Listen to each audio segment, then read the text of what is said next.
Lonely Monk Productions.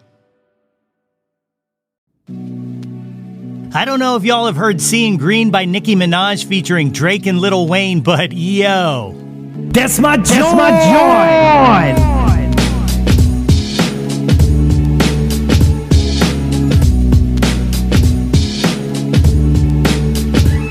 Hey yo, displace the guilt. What's good, friends and family, neighbors, near and far? Welcome to episode 5 of the second season of the Yo, That's My Jawn podcast. The podcast, website, brand, movement, way of life, dedicated to the embrace and championing of your passions. I am your host, Nate Runkle, a.k.a. John Mayer, a.k.a. Johnny 5 is alive, a.k.a. You don't know what you got till it's Jawn, a.k.a. Jawn in 60 seconds, a.k.a. Jawn Cusack and his sister, Jawn Cusack, a.k.a. the only podcaster open from dusk till Jawn, a.k.a. Nate 3.0, checking in for yet another podcast. As always, I hope this podcast finds you all in good health and in good spirits. What is going on, people? We have a great episode for you today. In a little bit, you'll hear my interview with CLOVER. Her music recently hit my radar, and I really enjoy her songwriting, so it was great to be able to sit down and chat with her. During this interview, you will notice that I have updated the one-hit wonders portion of the Jawntlet. As I said in last week's podcast, working on the top 10 countdown collection had me going back and listening to previous episodes. And while I was doing so, I realized I kept getting the same answers for some of the matchups. So I decided now would be a great time for a change-up. But before we send off our old friends, I want to go over the ones I am replacing and tell you how they scored. Our first one-hit wonder that will be leaving us will be, drumroll please, Sammy Hagar versus David Lee Roth. Yeah, I don't know why I thought there would be more of a debate to this one, but Diamond Dave took down the category 7-2. But hey, look, Sammy got 2. I'm also pulling out Biggie versus Tupac, which ended up 6-3 in favor of Tupac. This one's coming out because it seems like it was a bit out of the wheelhouse of a good number of the guests, so some of the picks were along the lines of, I don't really know either of them well, so I'll just say, which is fine as an answer, but it doesn't really breed discussion, so it's out. Beatles versus Stones is sticking around, but I'm dropping favorite Beatle as it seems this is Paul's category, running away with the title with 7 votes in favor. Both John and George received 1 vote each, and sadly, alas, poor Ringo, I knew him well, Horatio, saw none. The last one I'm discontinuing is Prince versus MJ.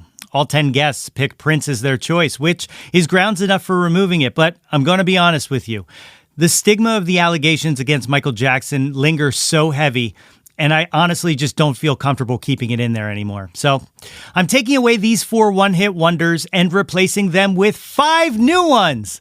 That's right, it's a 4 for 5 special, folks, and they debut today when I speak to. My guest today is a singer-songwriter from a small river town in New Jersey whose music blends her soulful voice with a little bit of rock and a little bit of pop into a timeless sonic delicacy.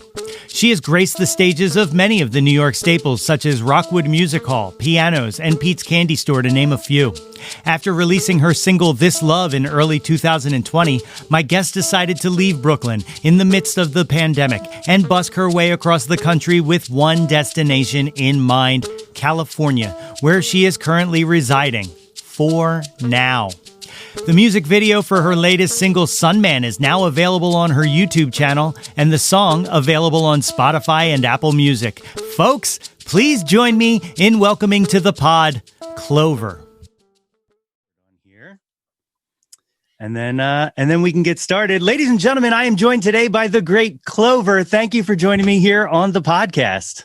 Hi, thank you so much for having me. I'm happy to be here. I'm really excited to do this. I don't know if you just heard, but my voice just completely changed. This is my my podcast persona voice. But no, thank you again for doing this. I always like to start things off talking about the connections I have with people, and my connection with you is your manager is my cousin's wife.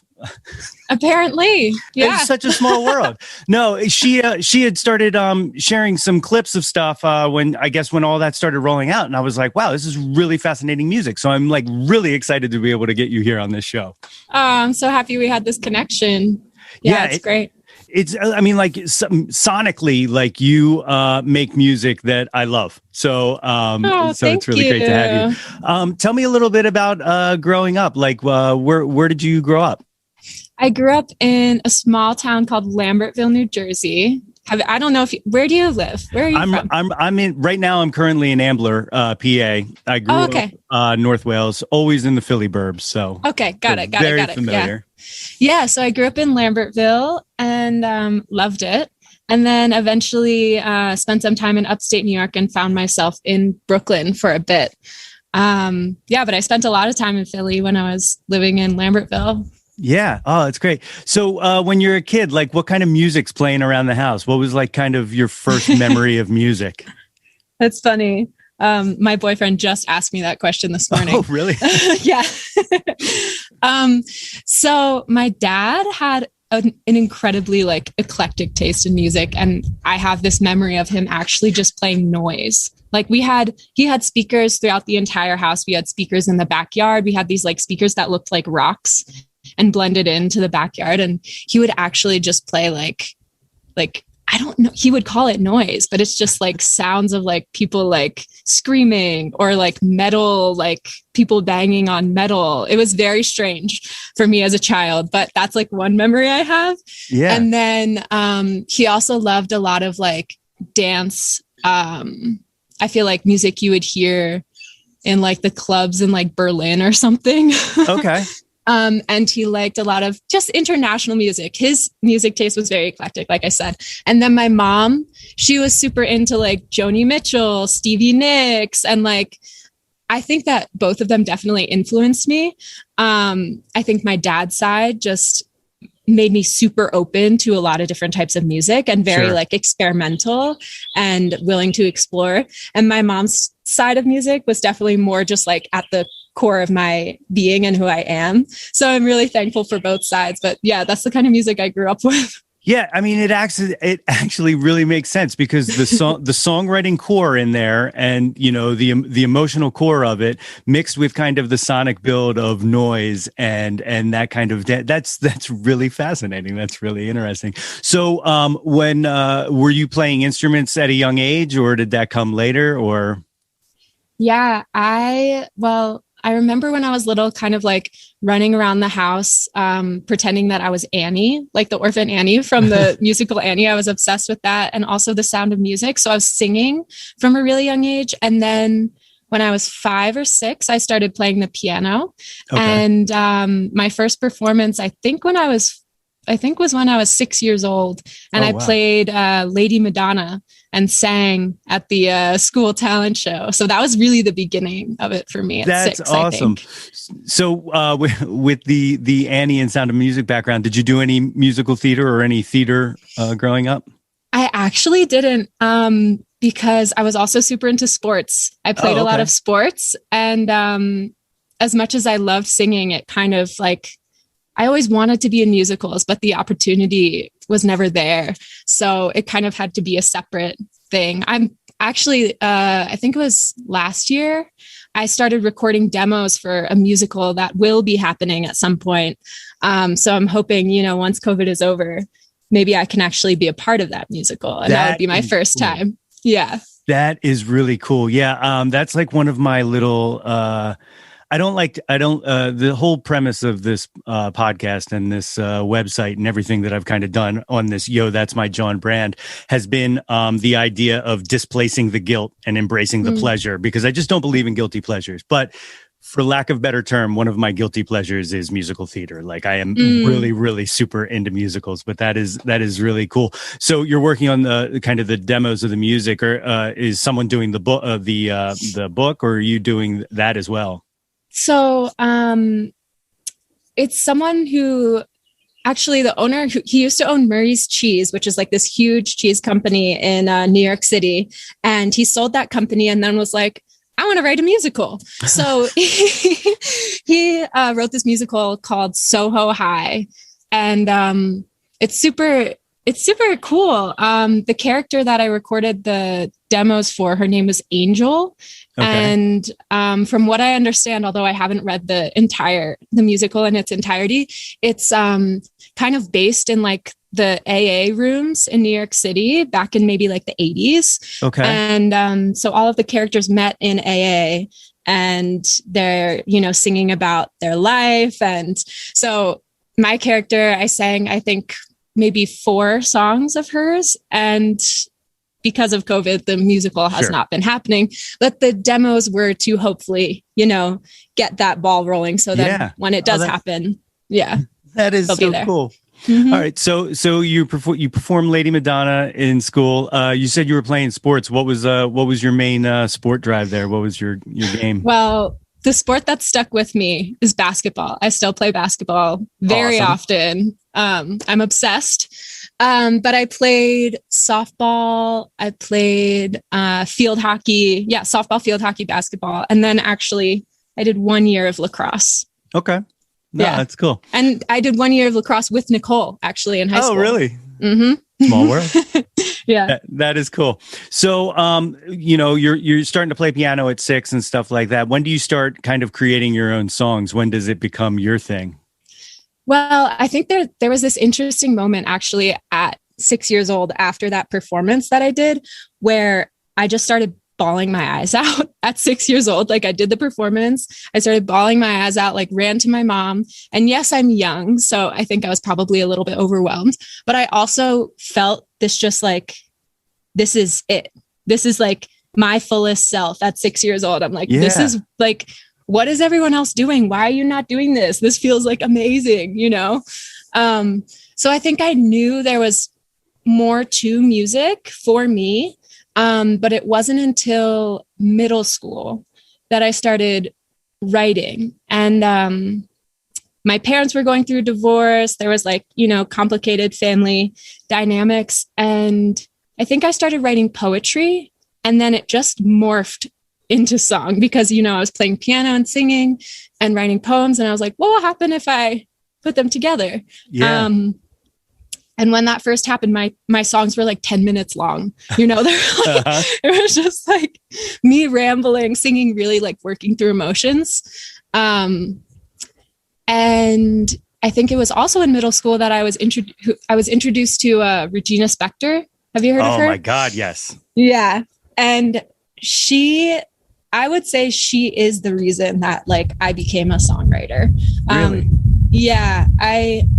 I was so inspired when I think I watched 500 Days of Summer or something, and her music was in that movie.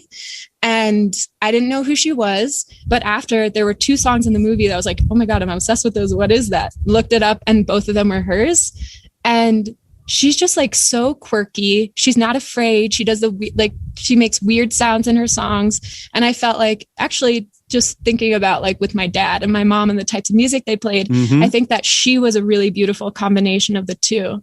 And yeah, so when I heard her, I was like, oh, now I can maybe have a little bit more of a focus for how I want my music to sound, rather than 10-minute songs of me just being this is my life, da, da, da, Yeah, no, that's awesome. She the album that had, I want to say, I think it was, I forget the name of the album. I can picture the cover. But when it came out, I listened to it and I was like, this is really good stuff. I enjoy it. But then I found a bootleg live version of just her and a piano. And I was like, oh, this is the real deal. This is exactly what I want to listen. She's so incredible. Yeah. I think that in some of her recordings, she is able to get that energy, but it's so different when it's live. Yeah. When I seen her live, she'll she'll make a bunch of mistakes. She'll forget the words. And it's the most adorable thing in the world, the way that she, and that's part of the performance. You don't really get that in the studio version of a song. Exactly. Yeah. I'm one of those guys, people call me annoying for it because I'm like, this is good, but you should hear it live, or, oh, you should hear the early demo, because those kind of flaws and stuff like that are, to me, what music is about. I don't like perfection. I don't like it to sound crystal clear. I want the mistakes. I want the little idiosyncrasies, the things you can point to that are just kind of a moment in time. But that's right. That's just me. Yeah, no, that's great. I feel the same way. So, so when you're starting to kind of write these, cut down these 10-minute songs into more workable kinds of things. Are you thinking about putting a band together? Are you playing with anybody else, or is this just still solo kind of by yourself? This was still solo, and it was strange. I remember at the time, writing these songs and having people say like, oh, you should play them with other people. Like you should have a drummer, you should have all these things. And it was like almost impossible for me to hear what that would sound like. Really? Like when and I mean, I definitely can hear it more now, but when you're creating something like from only you, inside of you, it's hard to like separate that from yourself and hear it as if you are someone else listening to it, Sure. So when I was writing these things and I was writing it just piano and voice, that's what it, to me, I was like, oh, that's it. That's the whole entity. Not really being able to separate it from myself and be like, oh, if I heard someone else play this, what other instruments would I hear with it? Yeah. So that took me a really long time. I don't know if I would say I was like resistant to having other people play on it. It was more just like I needed to develop a little bit more and be able to separate myself from the song. Yeah, that absolutely makes sense. I have this does not play well with others kind of attitude, even though I've been in bands and stuff like that. But like, we'll start working on a song, and in my head, I'm like, well, I wouldn't do that, but okay, stuff like that. But mostly with my personal stuff. I mean, I write stuff specifically for groups and all, and that's fine. That can sound like whatever. But I completely understand. There are things that like it is hard to kind of invite someone to play with your own emotion, right? Like, well, that's the other thing I was going to say. I think that I was in like a really vulnerable place when I started writing, because I was writing out of like trying to understand what was going on in my life with like my family kind of breaking apart. So for me in high school, when also high school is just like for a lot of people, a really emotional time, like your body's changing, your mind is like so many things are shifting. So I think that it was also like, it was hard for me to let people into that and be like, okay, yeah, you can play on this song that I wrote that's like super serious and personal and intimate. And like, I've never said this to anyone else before, Yeah. So I really resonate with that. So as you're doing that, are you recording any of this stuff as you're writing it, or is this just kind of like for yourself? Yeah, I started recording my senior year of high school. I was so lucky. I had this I went to this amazing school called Solbury School, and we had a program senior year where you could do like a senior project, which was basically like, I guess maybe your last semester you had like less classes or something so that you could really focus on this project. Yeah. And I decided I was going to record something, but I had no experience with recording. I just had no idea what I was doing. So I bought a little Zoom recorder, like a little H1 something, whatever it's called. The Zoom little recorder. Handheld guy. Yeah, the handheld thing. And I brought it with me to all these different places on campus that had either a piano or I just like played with my guitar, and I recorded each song like a million times in all these different locations, and then ended up working with those and making like an EP, which might still be on Bandcamp. I'm not sure. Okay. But if it is, or if it's not, I'll put it back up because I feel like it's important for people to hear like the development of an artist. Yeah. That was actually going to be my follow-up was, do these recordings still exist? Like, they definitely do. I have to find them though. If they're not on there, they might be there. Yeah. Oh, that's really cool. So, so as you're doing that, are you playing out at all, or is it all just recording? I think I was definitely playing like at like coffee shops and doing open mics and different performances at school. And also at that point, probably collaborating with people a little bit. I remember writing some songs and recording some songs with others during that time too. But I think I still like also was thinking of it as this like personal therapy kind of thing, rather than like there was like a switch that went off maybe a year or two later where I was like, oh, this can be like my career. Like I wasn't at that point yet. Okay.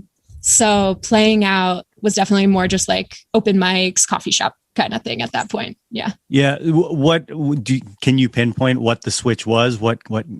Yeah.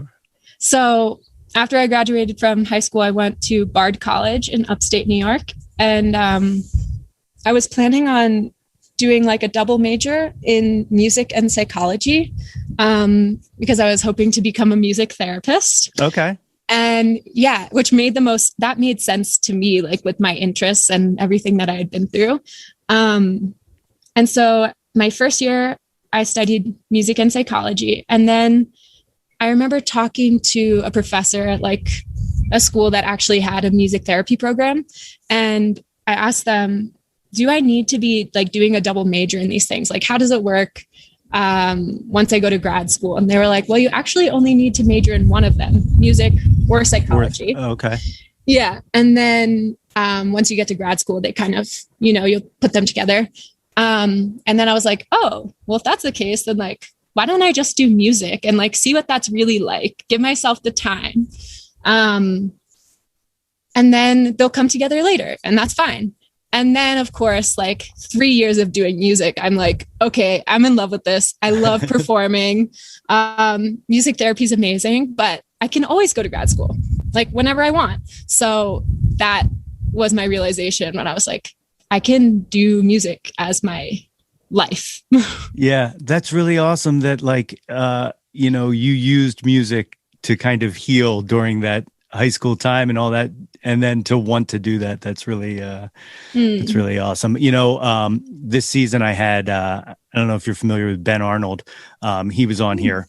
And it turns out his mother was one of the early people in the music therapy field. She was kind of one of the pioneers of it. And I did not know that at all. It was something I learned. But that's amazing. Yeah, cool. That's super cool. So I don't know, maybe at some point I'll end up going back to school. But actually for now, I'm a songwriting teacher. That's what I do cool. Outside of writing my own songs and recording.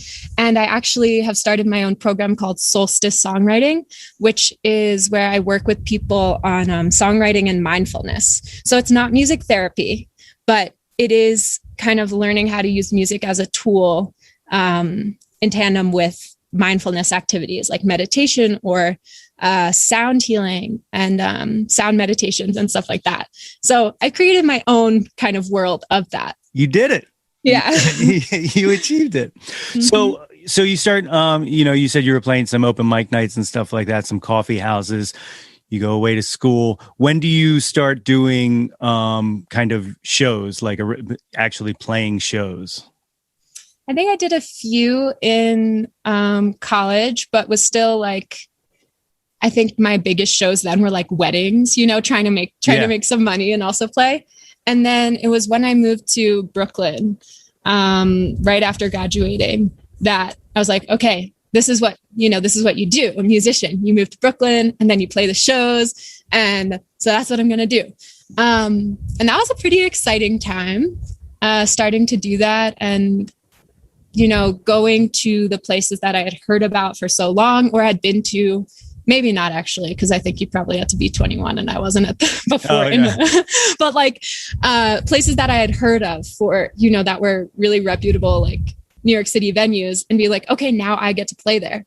So that's when I started playing real shows. But now that, time has passed and I look back, I'm like, it's really interesting because that's what we all aspire to do. Like all of us musicians who are at Bard and moving to New York City to do this, we're like thinking this is like the trajectory that we have to follow.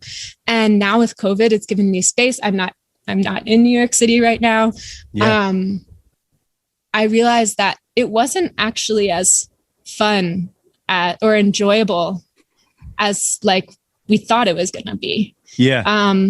The venues we were playing at were like bars where people were really drunk and not paying attention, or like really tiny, not making any money, Yep. So I feel like with this space, sorry, the wind is getting, with this space, I feel like the truth has really come out for me where like, that's not actually the type of performance I want to be doing. And there are so many negatives that have come out of the pandemic, but there are also many positives. And one of them for me is that yeah, I left New York City and I've been actually living on the road, like doing kind of like cross country road trip travels and busking along the way. So I've been doing like street performances, and they're way more fun Yeah. than playing in those tiny venues in New York City. So yeah, I just think I've learned a lot from that experience. Yeah, it is the live music kind of scene and kind of the places where everybody strives to play.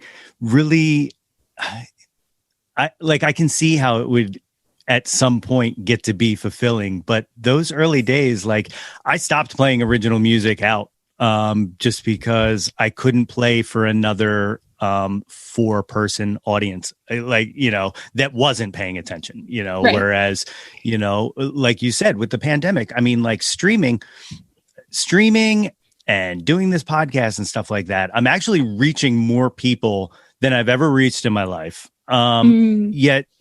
Yet somehow I still miss, like, I still miss the face to face, it's like the gift and the curse. I don't know. It's been very, very bizarre.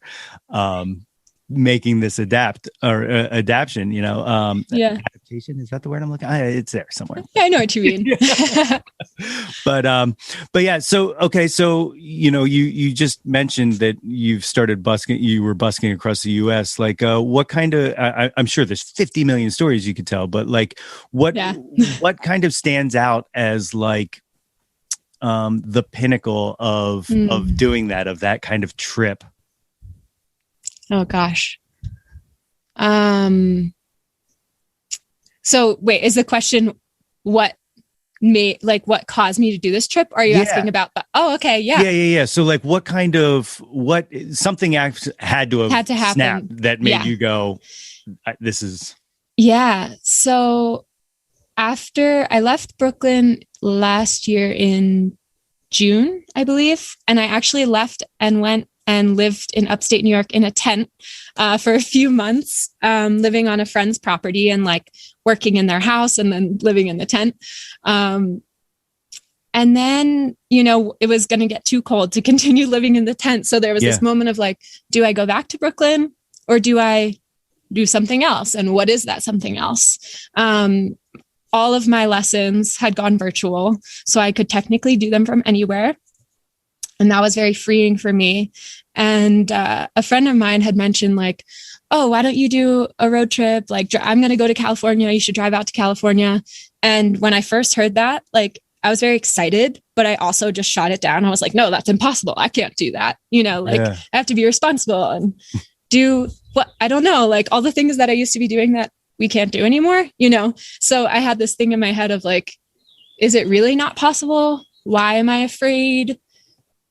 What are the reasons for not doing it? What are the reasons for doing it? And it was kind of like with the pandemic, everything was crazy. Like it kind of felt like anything was possible with the way, so it was definitely scary at first and felt like a huge risk, but I've been doing it with my partner, Danny. So I'm not alone. I think it would be different if I was alone.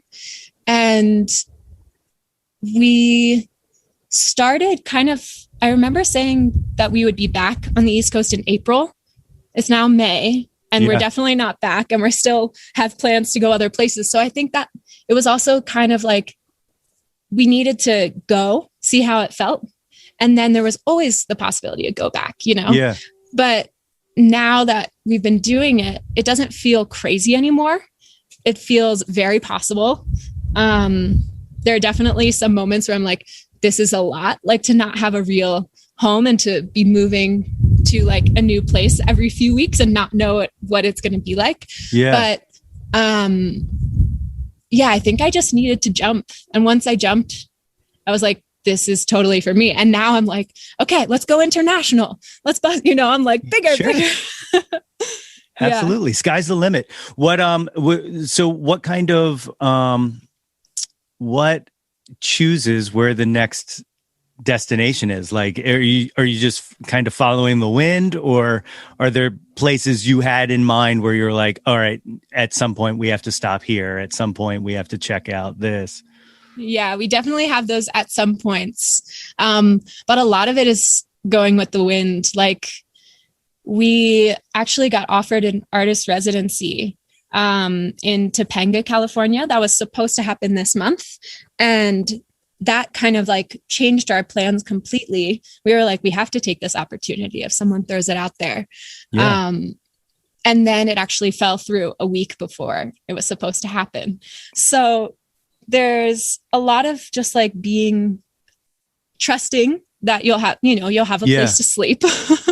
And I'm actually like, it's crazy also when you look back and you're like, oh, that fell through for a reason. That fell through because I was supposed to be here, which is where I am right now, which is Big Bear, California, in the San Bernardino National Forest. Like the National Forest trails are less than a minute walk that way. It's crazy. It's got to be beautiful.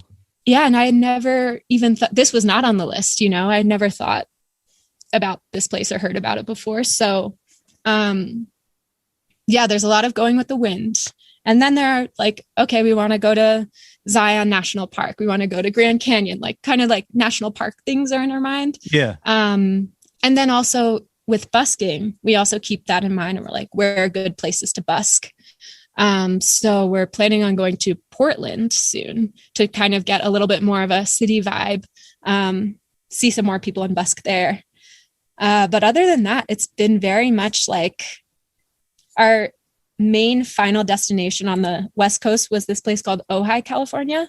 And it's so beautiful there. That's the last place that we were staying. And so our trip up until then had been like, okay, we go to these places, but we're ending up here. Yeah. And now that we've done that, it was a little bit more open. Now we're flowing. Yeah. What is creating like on the road? Like what, or is it, do you find it, I'm sure it's definitely got to be inspiring, but do you find it easy to be able to create while traveling, or does it get in the way at times, or both? Yeah, a little bit of both. It's taken some time to adjust. I definitely now feel like I feel very confident in knowing what kind of like home environment is best for me for creating. It's really great for me and for my partner to have like a space where all of our recording stuff is like always there and ready and set up if we need it. Because like for me personally, one of the things that really stunts like my flow is having to set all of that up. It's like, it's a ton of gear. And it's like, you write this amazing song and then you're like, okay, now I have to set this thing up and do this. Yeah. So that can really stop the flow, and having a space for that is really good. And we have a whole like on the road recording everything. So that's been really amazing. And then another thing that's really important for me for writing is actually being alone and like having my own space. Yeah.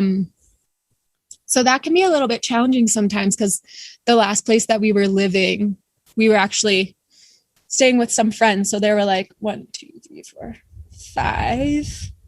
Yeah, 5 of us in the house. And it wasn't that big of a house. And my writing, I think I wrote maybe one song in like 3 months or something. Maybe not, but maybe there were more. But the one that I can really think that I feel like I finished was like one song. And that I think was because I couldn't get enough space. Yeah. So that's definitely, and you would think when you're on the road, you're like, you have the whole country. What are you talking about? But it's like, it is also the pandemic. And so there's been a lot of, depending on where you are, you might not have that many places to go. So yeah, it's been interesting to figure out, but I would say that right now where I am, I've been here for like less than a week. And I've already recorded a demo, started writing a new song, like there's a lot going on. So when I have the space and the setup, I'm like, let's do it. I'm ready. Yeah. Oh, I love it. I love it. Yeah. So, speaking of songwriting and speaking of songs, I said earlier about Nicole sharing some music, and that's how, I first found you. The first thing I heard was This Love. And that for lack of better term and for proper branding, is a Jawn. That is definitely one of my Jawns. I love that track.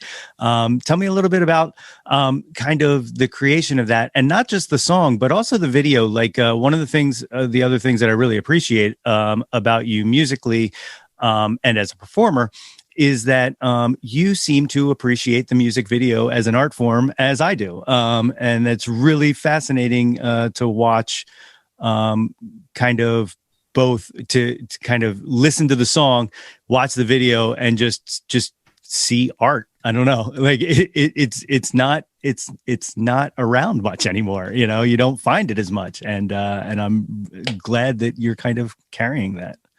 Thank you.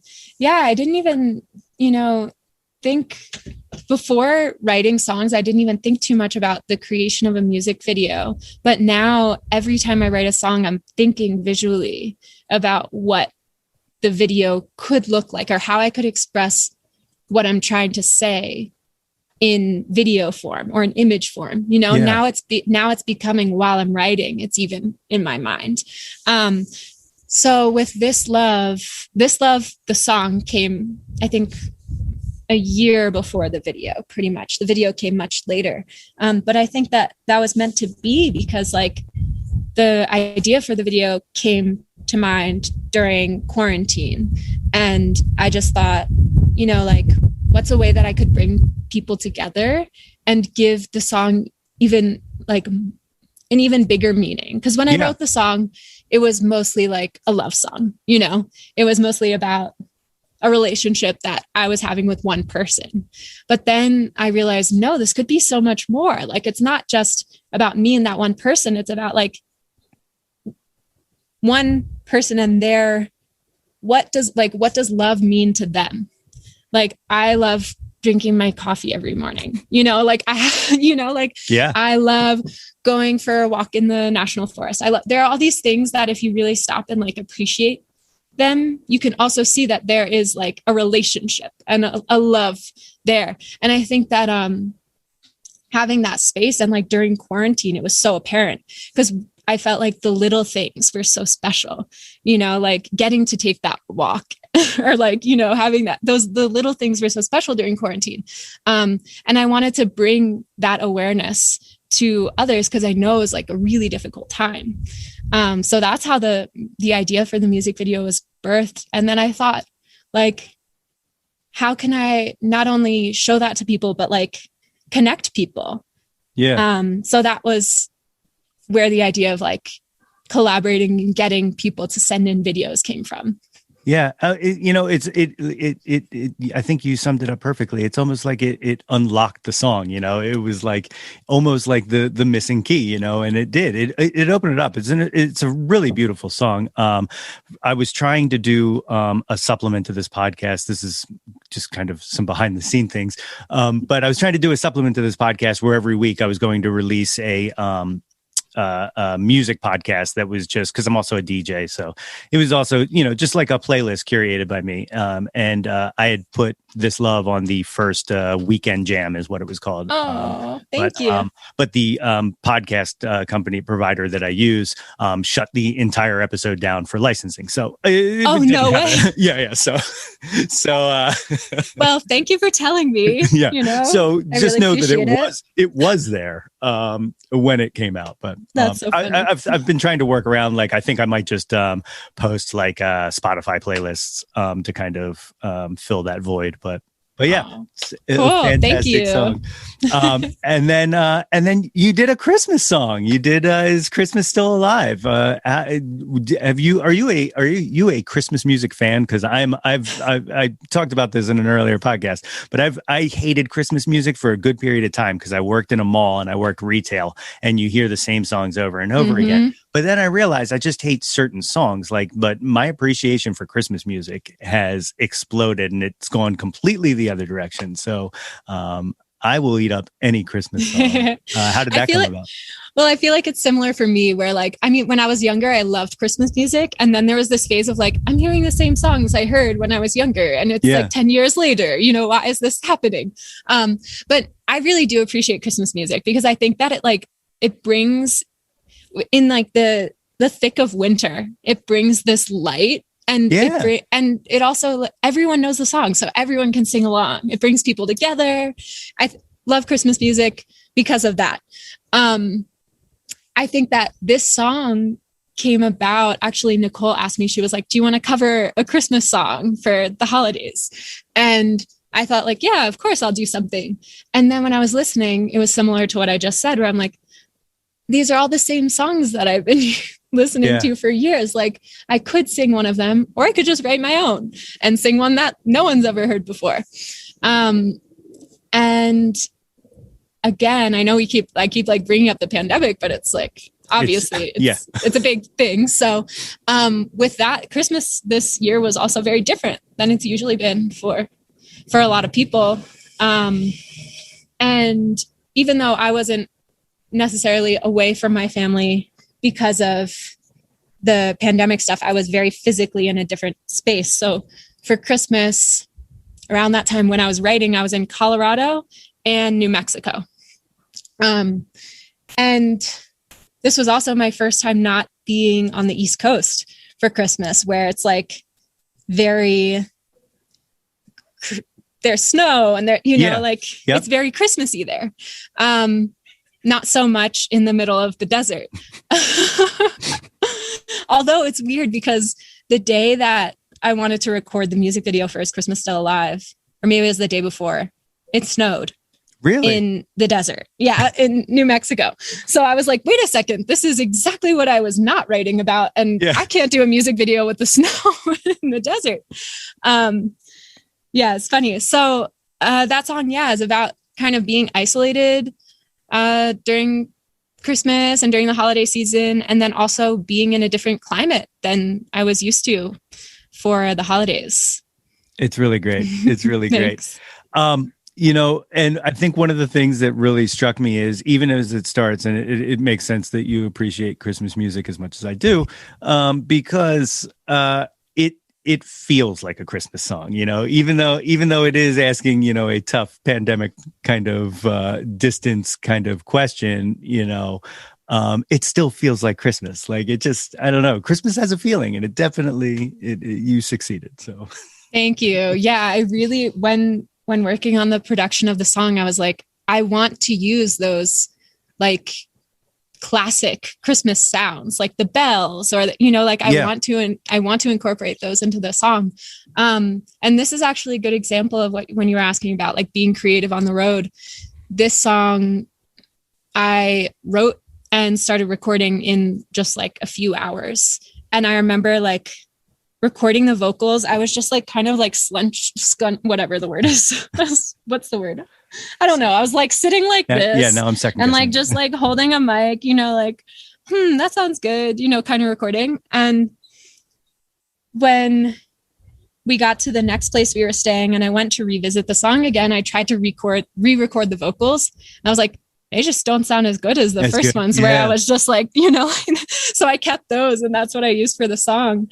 And this was also an interesting experience for me, because I always have this kind of mindset of like, everything needs to be perfect in order for me to put it on someplace like Spotify, which is so annoying. But with this, I think I put it on Bandcamp, and then I was like, just put it on Spotify. So I just put it on Spotify. It all happened very quickly. Within like a month, I wrote the song, recorded it, and it was up on Spotify. See, technology is absolutely amazing, and the ability to get music to people now, being so seamless, it's really awesome. Like it's really awesome. Have you what kind of have you gotten any kind of feedback from posting things on Spotify? Like, have you seen a growth in followers or listenership from any of it? Or definitely from the most recent song. I think that This Love, I didn't have too much of an audience or a plan for like promoting it before it came out. And same with Is Christmas Still Alive? I just like plopped it out there. Didn't really do much promotion with that at all, because I didn't know it was going to exist. But with Sunman, there was a lot of like thinking out the promotion. And Yeah. I think also just because I've been busking, I've been gathering a lot of fans through that. So there's a lot more engagement with putting this song on Spotify. Yeah. So Sunman, perfect segue. Talking about the kind of what your dad listened to and stuff like that, and what you were surrounded with. The opening of Sunman completely makes sense. Like the like sonically now, like everything's like coming together like pieces and all. But what a beautiful song. Tell me a little bit about the creation of that. Thank you. So that song I wrote when I was living in the tent in upstate New York last summer. And my boyfriend Danny's birthday was coming up. And for me, I feel like just because songwriting is such an important part of my life and what I do, I often will write songs for people as gifts. So I decided for his birthday, I was going to write him a song. And when I first wrote this song, it was much more of like a ballad. It was very like soft and quiet. And I remember I wrote it for his birthday, played it for him. And then later that night, like I was living in, it was like an artist community that was up there. So for his birthday, I remember him like laying on the floor with everyone surrounding him, kind of like giving him birthday blessings. Okay. And I don't remember who it was, but they were like, Clover, can you sing the birthday song that you wrote for Danny? And I was like, oh gosh, like I just finished it and I don't have my piano, so I have to sing it a cappella. And I sang it. And in that moment, originally it was the song that I wrote for Danny, sang for him alone in a room. Yeah. And maybe an hour later or whatever, these other people knew the song. And in my mind, it was just going to be a gift just for this birthday. Right. But then as it became what it was for more people in that moment, it was like, is this just a gift for Danny? Or is this like something bigger? Is this something to record, something to release? Like, yeah. I don't know. That came a little bit later, but I do think that moment of like playing it for just him and then singing it for like with a group of people changed what it was all in itself. Like I didn't do it, but it changed. Yeah. Well, and I think it probably makes sense too, because, when you direct it at one person and when it's there for one person, there is an energy and not to get too out there, but like there's something that changes, and I've never been able to exactly pinpoint what it is when you introduce one more person. Like, so the energy between two people is kind of just like a little magnification of self, right? You can still be self in that. But for some reason, once you introduce another person into it, like there's a whole energy that unlocks, whether you want it to be there or not, but it comes naturally. So I can completely see, without getting too crazy, that presenting that kind in a crowd of people would give it the kind of energy to be like, oh, now we're here. This is where this is now. Like this now lives. Right. No, I totally agree. And you're not crazy. I was the one who was just telling you he was laying on the floor with people around him giving him birthday blessings. So like, you're not crazy. I'm crazy. Fair play. Yeah, that makes sense. But absolutely. I do think that like with what you're saying, like having those other people, their energy made it something else. And some of those people are actually who ended up being like backup dancers in the video. So there's a thread. Yeah. And the video was also made where I was living up there. Okay. Yeah. But yeah, so you talked about the release of that, like that just came out last month, right? Yeah. Mm-hmm. And is available on all of your favorite streaming sites. People, make sure to go out there and check that out. So kind of circling back over to the pandemic, not that it's over, but we're on our way out. During it and while you're traveling, you were doing I think some Zoom performances as well.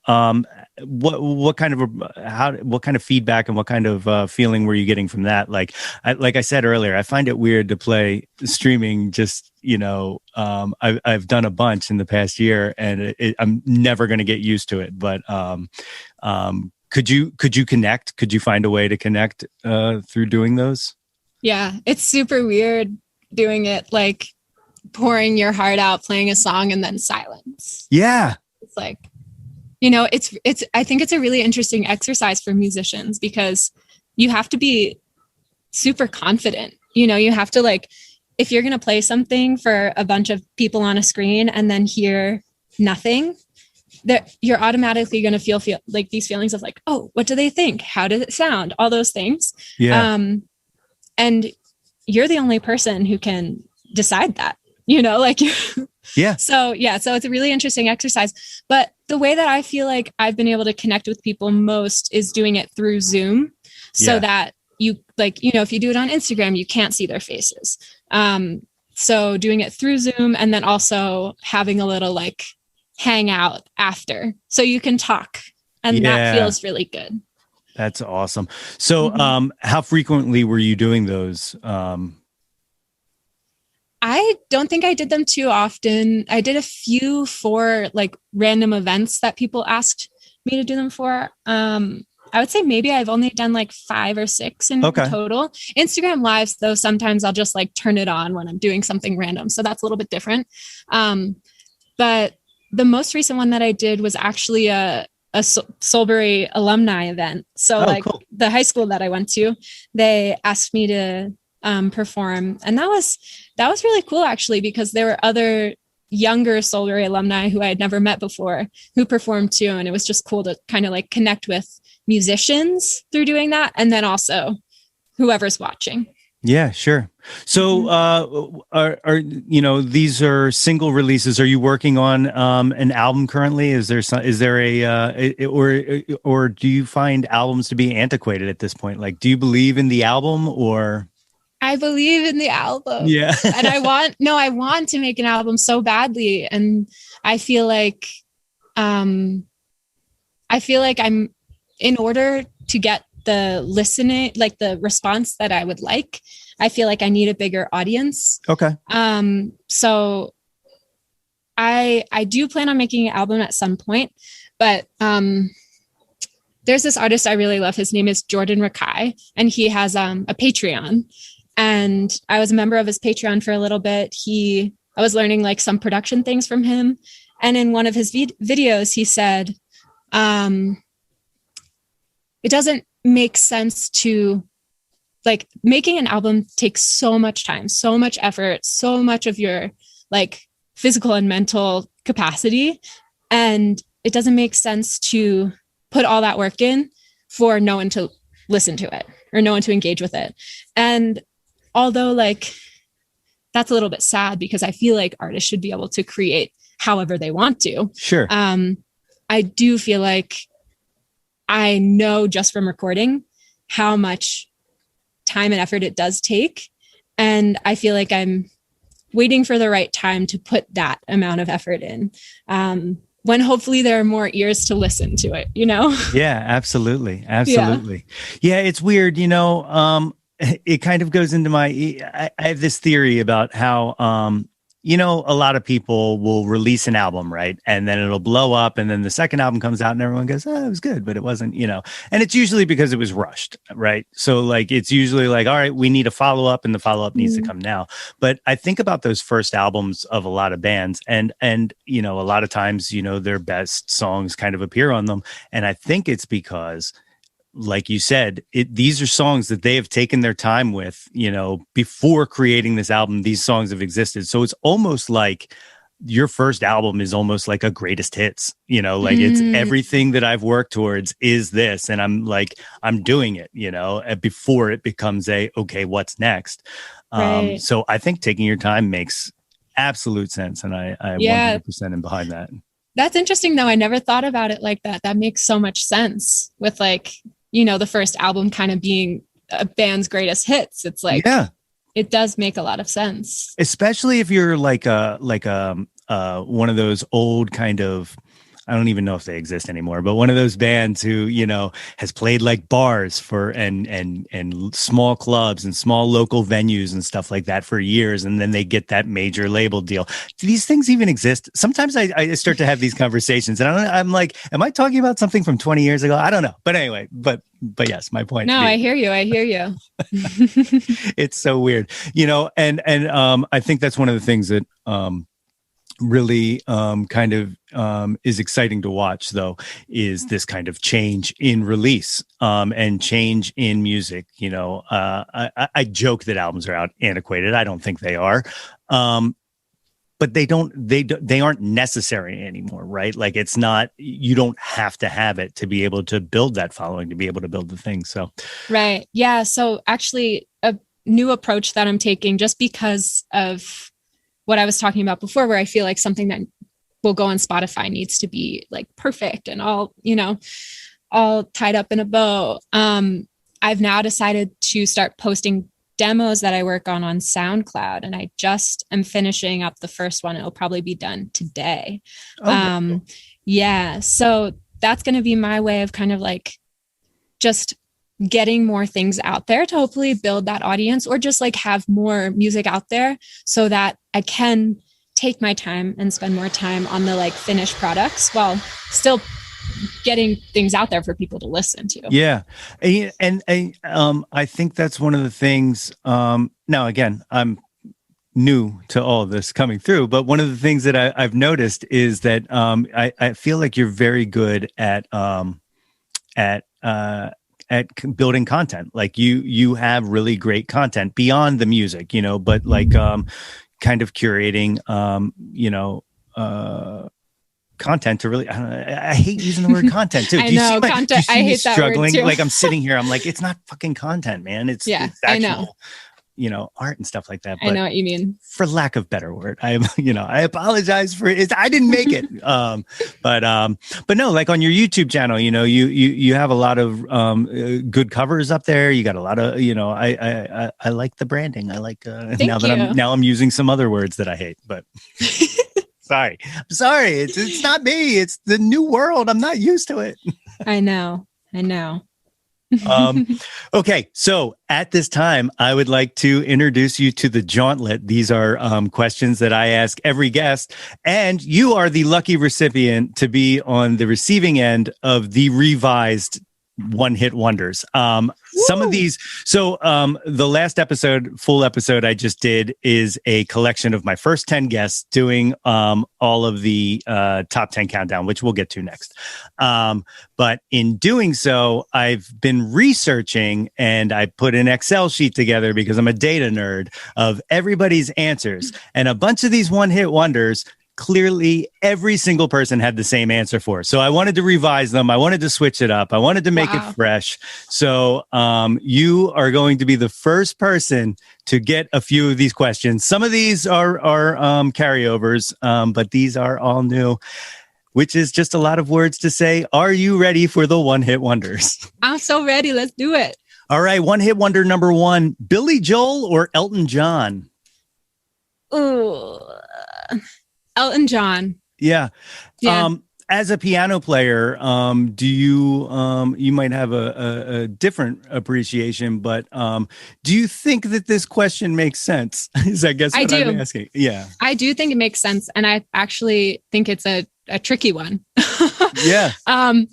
But I think Elton John more so because of songwriting and lyrics. And actually I just like a personal connection thing. I sang Someone Saved My Life Tonight at my uncle's funeral. So it's kind of like a very special song to me. And I also just think, his Elton John songwriting is really phenomenal. He's my favorite too. I try to not. Are you just saying that? No. I'll have to do it again. I don't know if you saw it or not, but I did. I finally, after 10 people, took the. Oh, you did it yourself? Myself. Okay. And I interviewed myself with a Muppet it's a thing. Oh my It's God, on, that's awesome. it's on I gotta YouTube. check it out. I'll send you the link. But okay, cool. But yeah. So, but if I were to do this, that would have been my choice too. Number 2, and this one is very special to me because I can't pick one. So I'm really interested to see what people think. Right. Number 2, Debbie Harry or Joan Jett. Oh my gosh, you did good matchups here. I'm gonna say Joan Jett for this one. I think that, I don't know if, am I allowed to say curse words on here or no? Oh my God, yes. Okay, I think she's such a badass. Like, she just like, she's kind of like, she doesn't, okay, she's like, gender, I don't care what you expect of me. Like, I'm going to do my thing. I'm going to wear what I want to wear. I'm going to have my kind of personality, my attitude, and this is what it is, and take it or leave it. And I feel like that's just super inspirational. So Joan Jett for me. Excellent. Number 3, and this one I had never thought about before, but I guess was a beef that occurred recently during the Grammys. But this is the Queen of Soul versus the Queen of Rock, Aretha Franklin or Tina Turner. Was this is like there was beef between these two? Yeah. So the history behind this, and it's so weird, is that Beyonce was presenting Tina Turner an award at the Grammys and referred to her as the Queen. And then Aretha Franklin. Oh, I did hear about this. So that's where this one comes from. Oh gosh. Getting in their feelings. That's right. Well, I would say Aretha for me. Yeah. Personally, I feel like, I mean, she's definitely vocally a huge inspiration for me. And I am totally floored by her and her voice. I love Tina Turner too. Actually recently busking, we got a request after someone heard me sing, like, can you please sing Tina Turner? So, I would say I love her too. This is another tough one. But I think just in terms of people who I've tried to study, vocally, Aretha would be my choice. Perfect. Next one, Nirvana or Pearl Jam? Nirvana. Okay. Oh, you're I have memories, like I remember singing, what was it? I remember singing actually both of a Pearl Jam and Nirvana song at Soulbury in rock band. So I have good feelings about both of them. Okay. So this one, going back to my data nerd thing, is you just split the tie with your answer. Oh, really? So, yeah, that one was tied up until this moment. So there you go. Which is why it stayed. That was one of the good ones. I'm telling you, some of the other ones, like I was shocked. Not that I thought differently, but shocked at some of the ones that nobody had. Like we'll get to it. I took it out, but I'm gonna ask you anyway, just to see what you think. Next one, Janis Joplin or Stevie Nicks? You're given such the hard. How can you put them against each other? I feel like with this, it depends on the day, because with Janis, I feel like I need her when I need to get out a certain emotion, like she helps me release. And Stevie Nicks is more of, like I said before, with my mom and the kind of music that she would play, that's like more of like a grounding, like, oh, I'm just going to flow through my day kind of feeling. So it definitely, for that one, depends on the day. Do I have to give one over the other? No, no one's going to hold you to this. You're not being judged or graded. So, well, maybe judged. No, I'm just the next one, Beatles or the Stones? Ooh, the Beatles for me. Okay. Yeah. So the one that I dropped is I used to ask everybody who their favorite Beatle was. But everybody said Paul. That's what I was going to say. Really? Yeah. See? Well, there it is. I do think it's funny because a lot of people say Paul. Well, look at the longevity, and I'm like, well, he wasn't Sean, but it's not really fair. Yeah, you're right. No, it's a quality. There's no wrong answer to a favorite Beatle. I just like to crap about it. I guess Oh, go ahead. I guess I don't know if I would have said Paul, but I expected that you would say that most people would say Paul. Yeah. Yeah. My answer was George. And there was only one other person who said George. And I don't understand this. Why doesn't everybody like George? I don't know. Oh. Final one-hit wonder, Bohemian Rhapsody or Stairway to Heaven? Bohemian Rhapsody. Thank you. Okay. And that is why I put this question in here, because for once and for all, I want to put the nail in the Stairway to Heaven coffin. Nobody likes that song. Nobody likes that. I mean, again, it has good memories, but Bohemian Rhapsody for me is like just a whole other level. For me, Bohemian Rhapsody may be the best written pop song ever. I would probably argue with myself in 10 minutes and be like, no, it's Robin dancing on my own. But anyway, the best or second best pop song ever written. Really good. Yeah. Okay. So that's the one hit wonders. The second half of the Jawntlet is the top 10 countdown. Here we go. I use, you're going to hear Jawn a lot in here. Being from the area, I'm sure you know, Jawn can be whatever you want it to be. Does not have to be music. Doesn't have to, it can be anything. You want. So anything you want. Right. Question number one, what was your first Jawn? What was the first thing you found yourself really obsessed with? Ooh, well, I mean, it was music for me, I guess. I was obsessed. Yeah, 100%. Number two, what's your current Jawn? What are you into right now? Ooh, I'm into a lot of things. I've been actually making a lot of art outside of music. So I've been making sustainable merch. Very cool. What does that mean? One may ask, because it's something we should question. But, a lot of bands are expected to make like band tees. Like everyone wants a t-shirt of their favorite band. But who really needs another brand new t-shirt? So I've been thrifting shirts and then dyeing them naturally with onion skins, pomegranate skins, avocado skins and pits, and then screen printing them myself. That's awesome. That's been a new hobby of mine, trying to just be more conscious of the kind of merch that I create. Yeah. That is so cool. That is really awesome. Not only does that make it, I'm able to get merch of an artist that I like. That's also like, I'm able to get a piece of art from an artist I like. That's really cool. I really, really, really dig that. Thanks. Number three, what was the first concert you ever went to? The first concert I went to was actually Paramore. Really? No Paramore? Yeah. I do know Paramore. And it was in Philly. It was at the Electric Factory. Very cool. Very cool. That was three. Number four, what was the last concert you were at? Oh my gosh. That was so long ago, Yeah.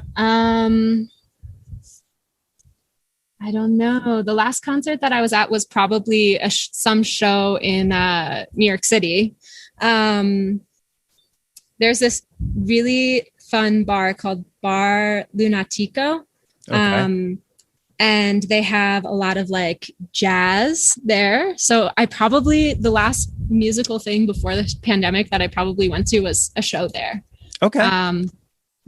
Probably some jazz. Very cool. I talked about this last podcast, it all flows together. Actually, it really comes down to I think this releases in 2 weeks, and I'm trying to figure out if I talked about it in advance. But anyway, in the future, in the past, time is a flat circle. But just went to see my first live show in forever since the beginning of the pandemic. Exciting. Yeah, it was great, and I cried. I did. It started, and I was like, "Oh, we're doing it again. We survived." But oh my gosh, that's amazing! I'm so happy for you. Yeah, and it was great. I'm so curious what that will be for me. What's going to be my first concert? I don't know after the pandemic. Do you just to kind of sidetrack here? So you've been traveling across the U.S. What is your comfort level in playing places? Do you play indoor shows at all, or? I haven't done anything indoor yet. Yeah. I've only done outdoor, but now with the way what's going with the vaccine and all of that, and Nicole has been definitely searching for shows now that I'm going to be in the Bay Area a little bit, and I'm going up to Portland and Seattle, so I'm ready for shows. That's awesome. Yeah, it's cool. It's very cool. All right, that was number four. Number five, what was your favorite concert you've ever been at? What was your favorite live show? I think that's hard, but I think that I have really, really fond memories of this show actually at World Cafe Live. Okay. My favorite venue.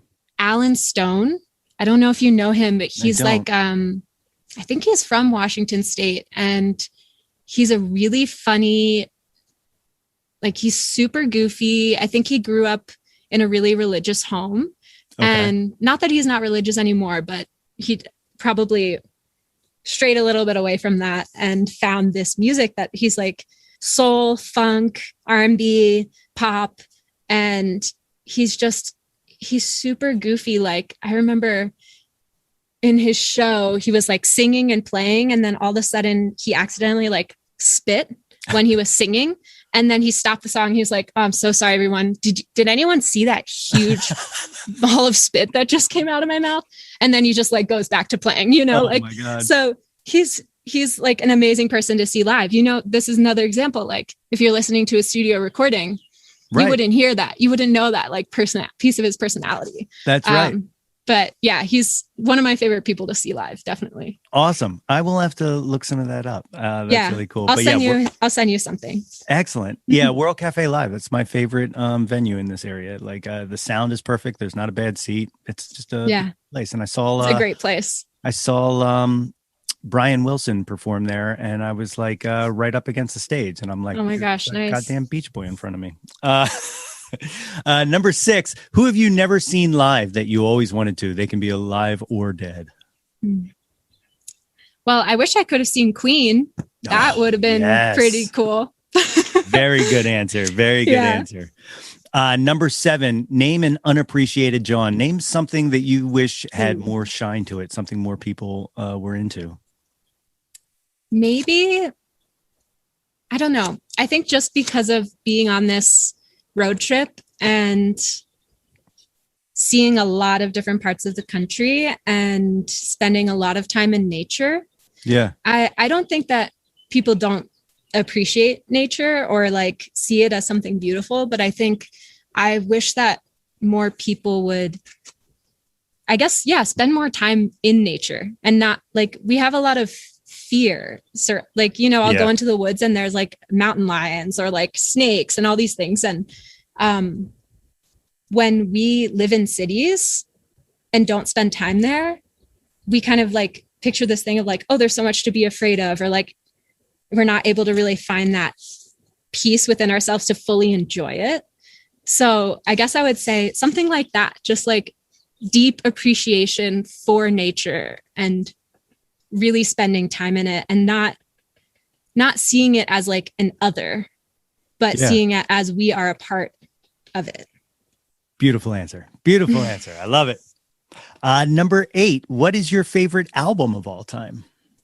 This is hard too.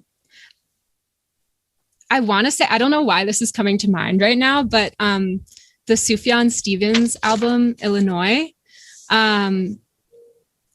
it's hard for me to say that it's my favorite album of all time, but that's something that like as a collective work, I always think of as like, it's like magical. It's magic. And there are other albums that maybe I'll like bop to more, but like, this is something that I listen to and I'm like, whoa, I'm in another, when you listening, you're in another world. That's what you're doing. Perfect. Yeah, that's and you know, going back to our albums Antiquated, that's one of the things that I love about albums is that kind of transportation from track 1 till however many tracks there are. If you find a good album that you love and you can't skip anything and you are just in it, that's it. That's what I look for, man. It's awesome. So good. Number 9, name an artist whose output you will consume anything they release, even if you have to be apologetic for it. Well, I know my answer is Lake Street Dive. Do you know that band? Yes. Yeah.